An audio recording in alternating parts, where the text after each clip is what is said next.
கண்ணே, மாதவிடா வந்தாலே இடுப்பும் வயிறும் வலிக்குதுன்னு அழக்கூடாதுடா. சூடான பால்ல ஒரு சிட்டிகை சுக்குத்தூள் கலந்து மெதுவா குடி. வலி கொஞ்சம் கொஞ்சமா தளரும் கண்ணே. ரொம்ப அதிகமா ரத்தப்போக்கு இருந்தா உடம்பு சோர்வாகிடும். அதுக்காக வெந்தயத்தை ராத்திரி ஊற வச்சு காலையில அந்த தண்ணீரை குடி.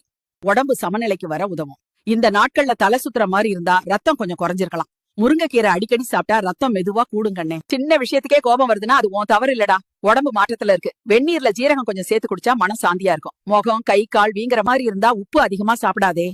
கொத்தமல்லி தண்ணி குடி, உடம்பு லேசா ஆகும். இந்த நாட்கள்ல உடம்பு பலவீனமா தான் இருக்கும் கண்ணே. வெதுவெதுப்பான கஞ்சி, கீரை, வெல்லம் சேர்த்த சாப்பாடு உடம்புக்கு ரொம்ப நல்லது. நினைச்சுக்கோ கண்ணே, மாதவிடா நோயும் இல்ல, அசிங்கமும் இல்ல. உடம்பு சொல்றத கேளு. முடிஞ்சா ஓய்வு எடுத்துக்கோ.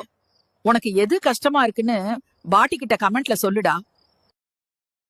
Download ShareChat.